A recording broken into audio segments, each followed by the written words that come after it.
दोस्तों नमस्कार, जय हिंद। केंद्रीय कर्मचारियों के लिए महंगाई भत्ते में 3% की वृद्धि हुई है।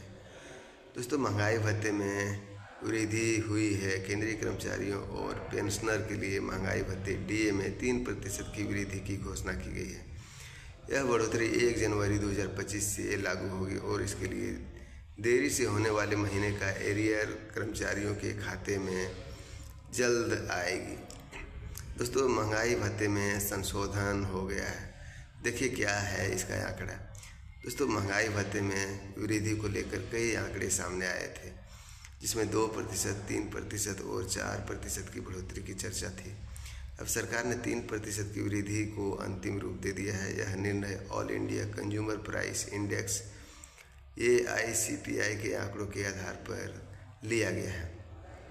दोस्तों कर्मचारियों की उम्मीद है कि केंद्रीय कर्मचारियों और पेंशनर को होली से पहले इस वृद्धि की उम्मीद थी, लेकिन सरकार की ओर से कोई घोषणा नहीं आई, इससे उन्हें निराशा हाथ लगी। यह तय हो गया है कि 3% की बढ़ोतरी कर्मचारियों के लिए एक बड़ी खुशखबरी साबित होगी।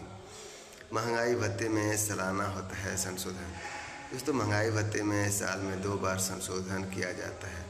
यह संशोधन 1 जनवरी और 1 जुलाई से होता है और इसका सरकार इसके बारे में बाद में घोषणा करती है। देरी होने पर कर्मचारियों को एरियर के रूप में भुगतान किया जाता है। वृद्धि का विवरण किस तरह है। महंगाई भत्ते में 3% की वृद्धि की घोषणा हो चुकी है। इसके तहत कर्मचारियों के खाते में सैलरी में 3% की बढ़ोतरी होगी। यदि किसी कर्मचारी की न्यूनतम सैलरी 18,000 रुपये है तो उसकी सैलरी में 540 रुपये प्रति माह की बढ़ोतरी होगी और वार्षिक बढ़ोतरी 6,480 रुपये होगी।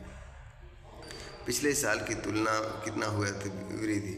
पिछले साल भी महंगाई भत्ते में 3% की वृद्धि बढ़ोतरी हुई थी। इसके बाद महंगाई भत्ता 50% से बढ़कर 53% हो गया था। इससे पहले महंगाई भत्ते में 4% की वृद्धि हो गई थी। कर्मचारियों के लिए यह बढ़ोतरी एक महत्वपूर्ण कदम है, क्योंकि इससे उनकी सैलरी में महत्वपूर्ण वृद्धि होती है और उसकी आर्थिक स्थिति बेहतर होती है। तो दोस्तों आप समझ गए होंगे कि महंगाई भत्ते में संशोधन किया गया है। जो डीए 2% था वो 3% कर दिया गया है सरकार के द्वारा। दोस्तों बाकी रह गया है 18 महीने की जो एरियर था वो 2020 का। कोरोना टाइम में जो एरियर देने वाला था वो नहीं दे पाया। उसके मांग जोरों शोरों पर है। कर्मचारी संघ ने बार बार उठा रहा है इस मांग को कि वो 18 महीने के एरियर दिया जाए, लेकिन सरकार चुप्पी साधे हुए हैं। दोस्तों इसके बारे में मुख्य मीडिया जो है आज तक का अंजना ओम कश्यप या श्वेता तिवारी कुछ भी बोलने से कतराती है। हमें लगता है कि हम कर्मचारियों की मांग को उठाना चाहिए। बड़े सोशल मीडिया है, बड़े मीडिया है और उसकी आवाज़ कान तक पहुंचती है सरकार की। आपका क्या राय है कमेंट बॉक्स में ज़रूर लिखें। फिलहाल इतना ही। जैसे ही कोई नया अपडेट सामने आएगा लेकर आऊँगा। फिलहाल इतना ही। जय हिंद, जय भारत। अगर चैनल पर पहली बार आए हैं तो लाइक, शेयर और सब्सक्राइब कर दें। आप देख रहे हैं न्यूज़ हर पल। धन्यवाद।